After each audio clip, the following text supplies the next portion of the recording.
Hi, my name is Jen, and I'm a certified natural health practitioner, herbalist, acupressurist, reflexologist, and health promoter.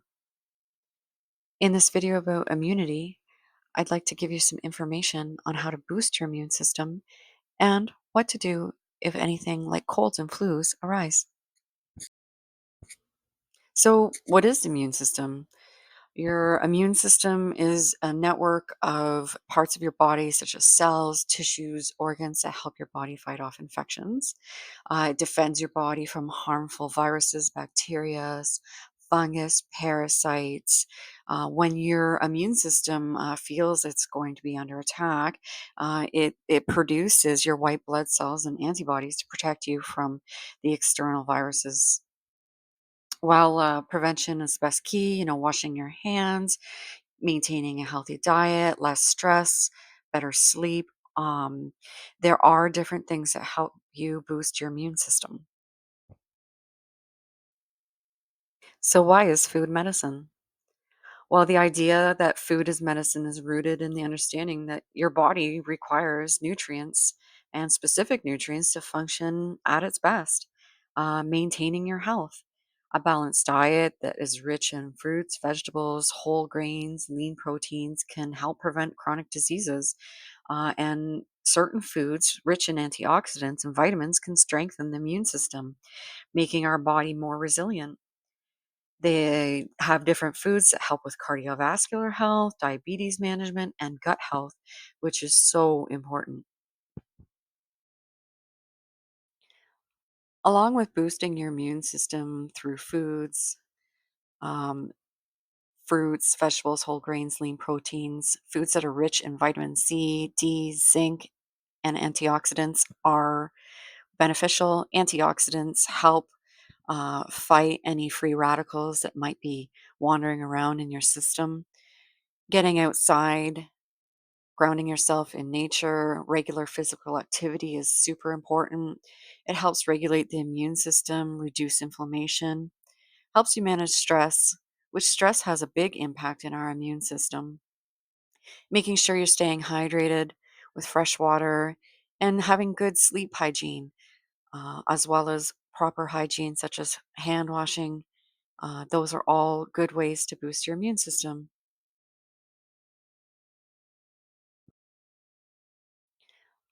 Along with boost So here are some top nutrients that are found in your foods. The superfoods for immune function, vitamin C, that antioxidant that is widely known for its immune boosting benefits, stimulates your white blood cells, helping protect your body from foreign viruses, neutralizing your free radicals.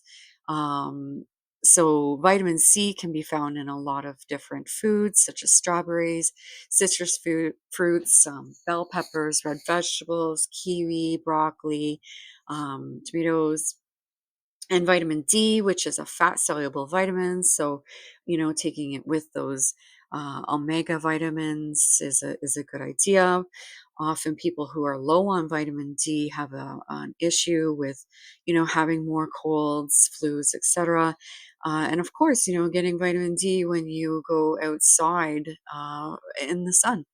But it's also found in foods such as like fatty fishes, salmon, sardines, trouts, as well as egg yolks, mushrooms, and zinc. Your immune system, needs zinc to help build your T cells, which activate your other immune cells.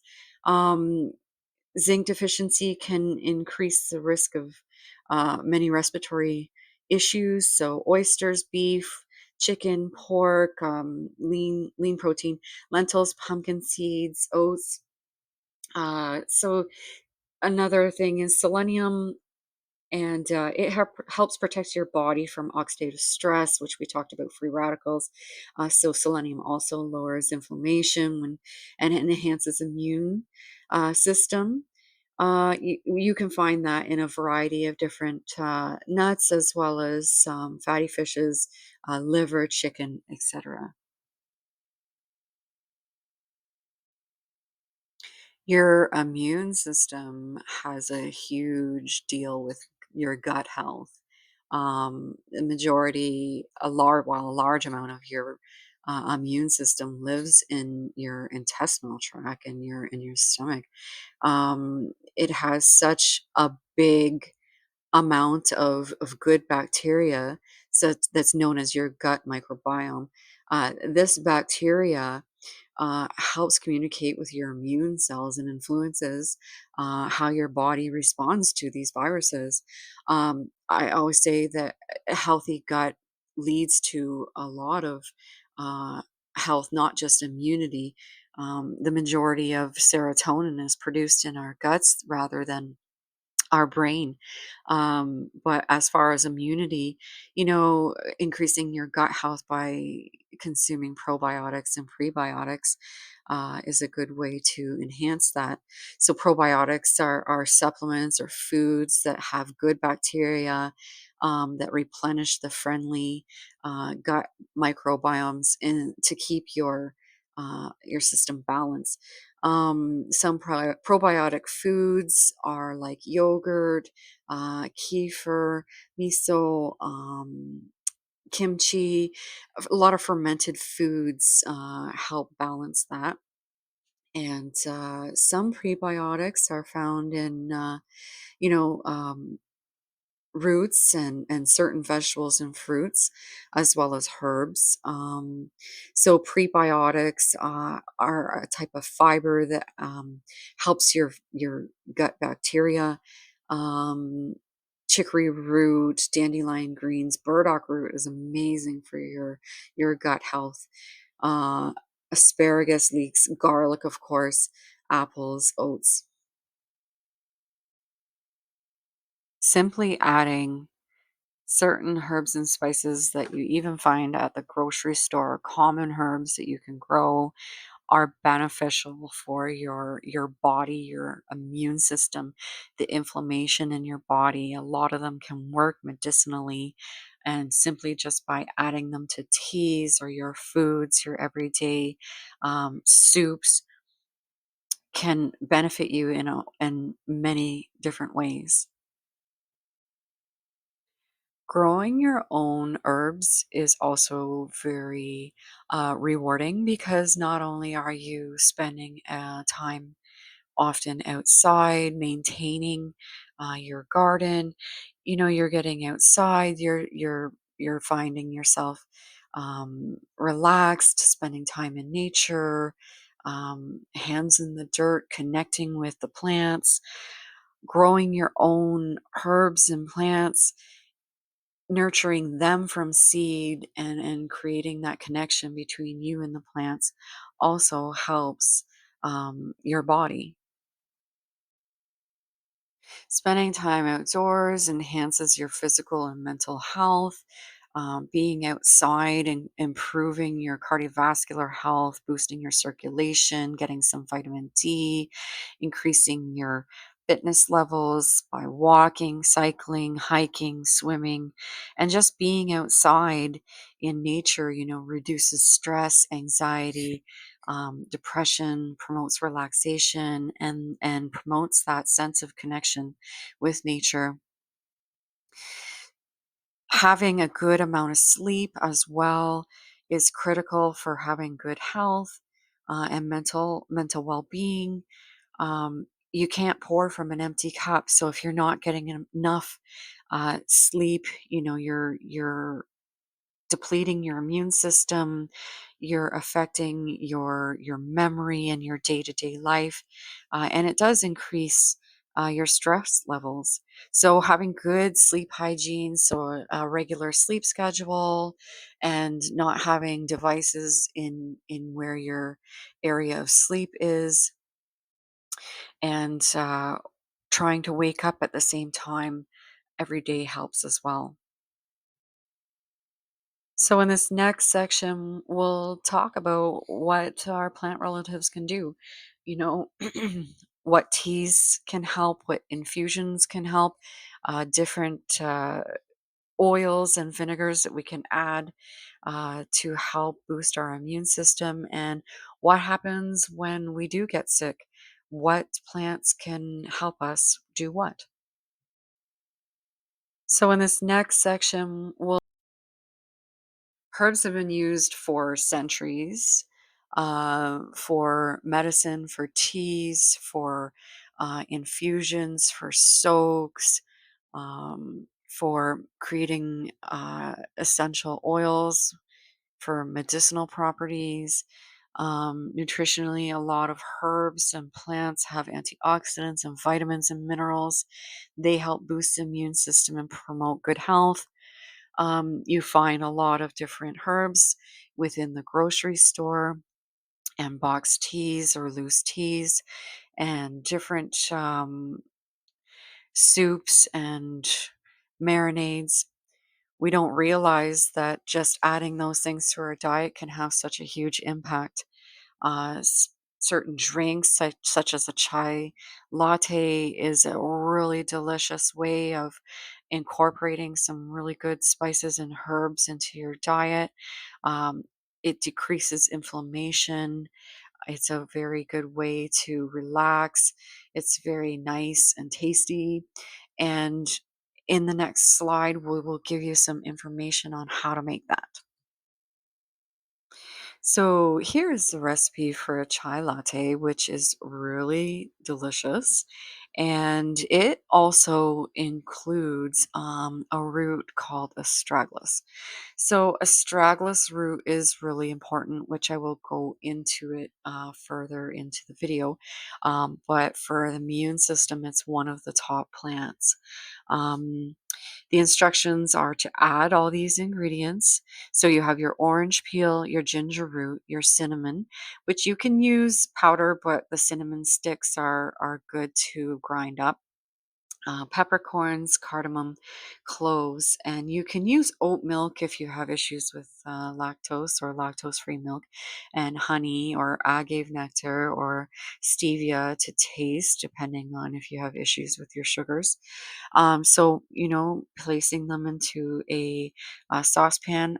I like to have a particular pot for creating certain medicines that I don't cook other foods in. So we're going to add our water and bring everything to a boil and then let it simmer. After we turn it down for about 20 minutes, you're going to want to strain out the pieces and then add your honey or your milk. You can also store it in the fridge after it cools down and drink it cold as an iced latte. So, what is a herbal fire cider? Well, fire cider is a spicy vinegar based tonic and it's used to boost the immune system. It helps with digestion, um, generally during the winter seasons with colds and flus. It is originally used to boost immunity and warm the body, and also, if you get sick, relieve symptoms like cough, congestion, and sore throat. So some of the ingredients, such as apple cider vinegar, help control blood sugar, and it's rich in B vitamins. And garlic is known for its antimicrobial and antibacterial properties, which help fight infection. And ginger, it promotes digestion and has anti-inflammatory properties. Horseradish's root help clear sinus congestion and has antibacterial properties. And onions, with their compounds with potential anti-inflammatory and antioxidant properties. It can be mixed into soups and sauces or hot drinks or salad dressings, but sometimes people just take it by the spoonful or mixed with water.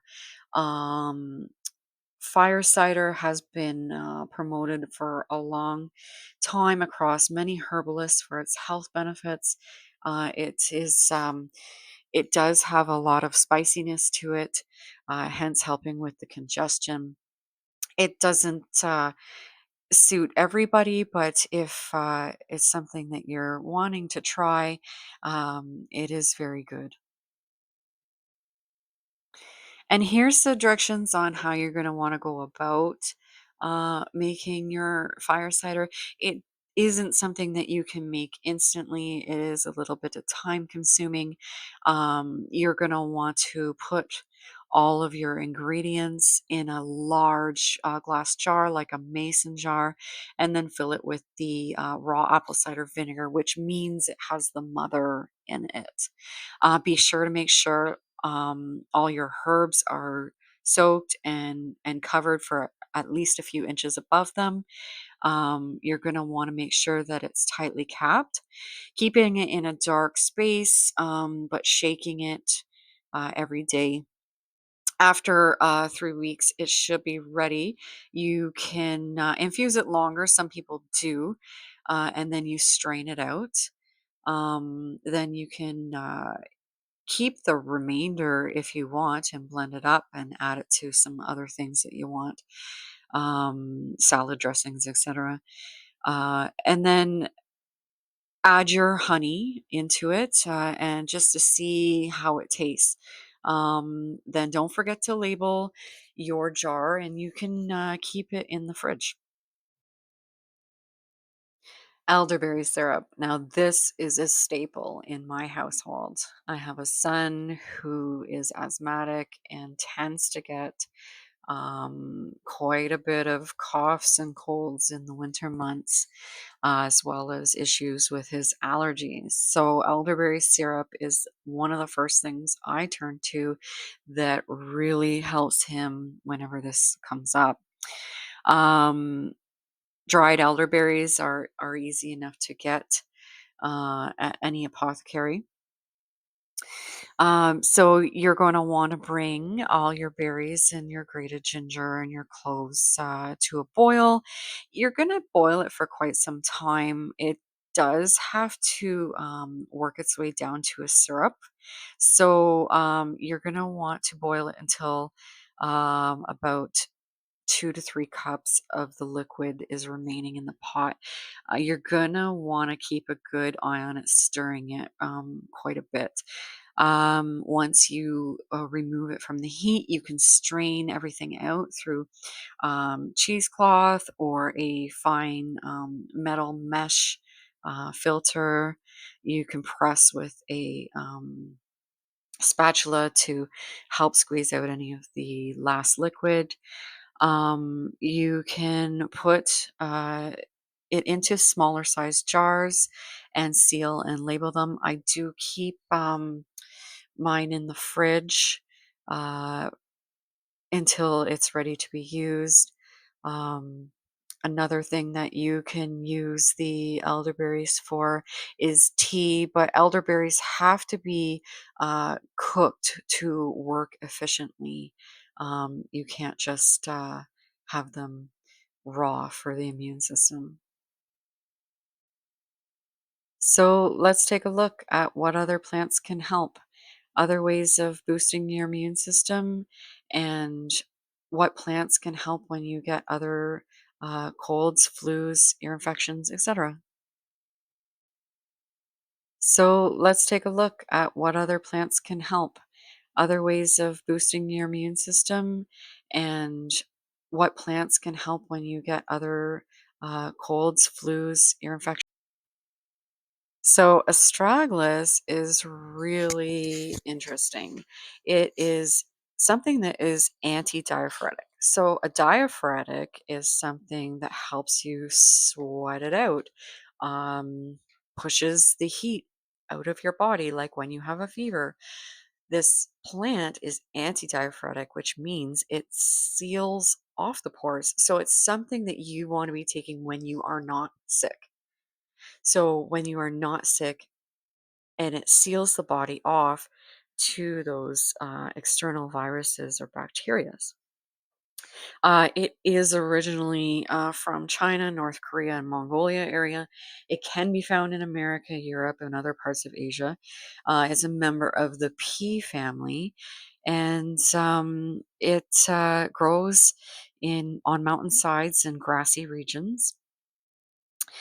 It is a really good respiratory health plant, boosting your immune system, like I said, by sealing out the viruses. It helps your body produce proteins that help your cells communicate with the immune system. And it is a really good liver tonic. also improves heart health. Cordyceps is a really interesting fungus that is medicinal. It grows actually on the backs of caterpillars, and it's used traditionally in Chinese medicine. It does boost the immune system. It helps improve kidney function, increases strength and stamina, helps respiratory issues, the liver, and high cholesterol. Sometimes people do find, though, that they get a sense of false energy from it. So if you are at risk of burnout, it's not really a plant that you want to take regularly because it gives you a really good burst of energy. It's generally safe for most people, but it can interact with some medications. So make sure you check with your health provider, and it can cause some mild side effects if taken in too high of doses with GI upset.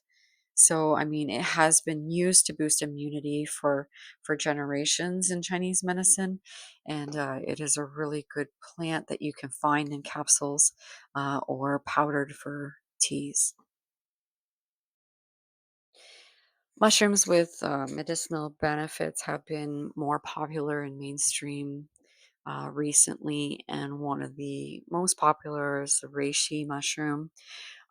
It is also originally from East Asia, has a lot of different benefits for the immune system, helps reduce stress, improve sleep, manages fatigue. Um, it does have an adaptogenic property, which means adaptogenic plants help you do a wide variety of things in your body. So it's like a smart plant. It does help with liver health, heart health. They're antioxidant. It has been known to help with urinary tract issues. It can be often found powdered or in extracts or capsules or teas. Um, it has been used for years in Asia and in China. There are actually temples dedicated to this amazing plant. And of course, strawberries. Strawberries are high in vitamin C, which helps our immune support. They have a large amount of potassium, which helps regulate your blood pressure, and fiber, which helps your digestive system, which we talked about. A healthy gut has a healthy immune system. They has helps protect your cardiovascular health and is an antioxidant, so helps with those free radicals that are in your body. Strawberry leaves tea is also used for bacterias and funguses and um, viruses, which and it's very tasty. Cedar tea, which is another staple in our household for the immune system. Cedar is high in antioxidants for those free radicals again. It's naturally antibacterial, antifungal, and it helps ward off illnesses. Often we'll have a pot of it boiling on the stove to clear the air in cold and flu season. Cedar tea does help with digestion. Again, a healthy digestive tract helps with a good immune system. It helps with inflammation, the lymphatic system. It helps with blood pressure and, of course, respiratory health.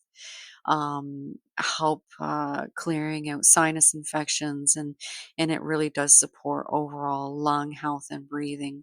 When you make cedar tea, though, to drink, boil it no longer than 10 minutes and scoop out your cup that you would like to have for the tea. The rest of the fluids can remain boiling to clear the air on the stove top.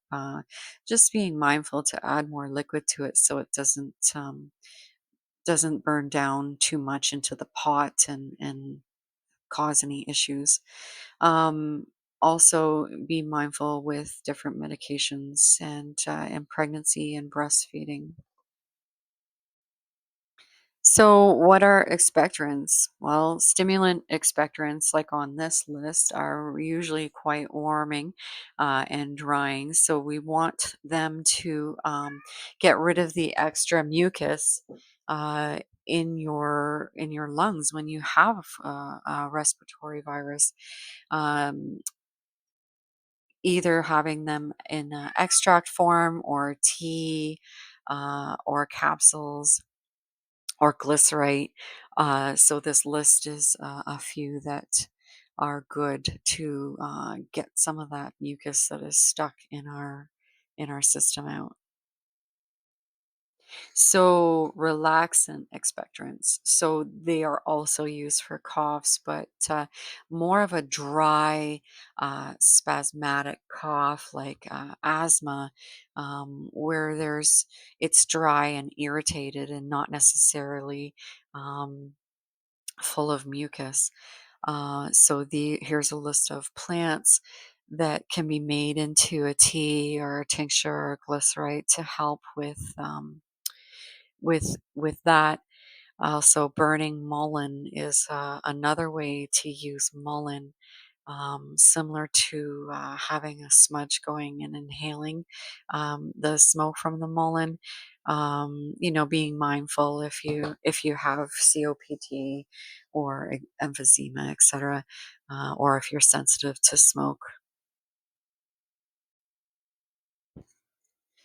Diaphoretic alternatives, so that is plants that move the heat through the body to escape through the pores. So basically, as they say, sweating it out. But the detoxification through the skin when you have any viruses or fever.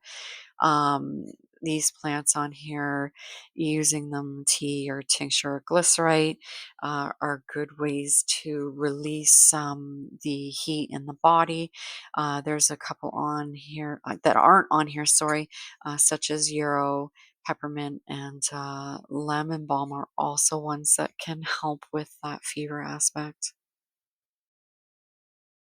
So, thanks for joining me and listening to this presentation on the immune system.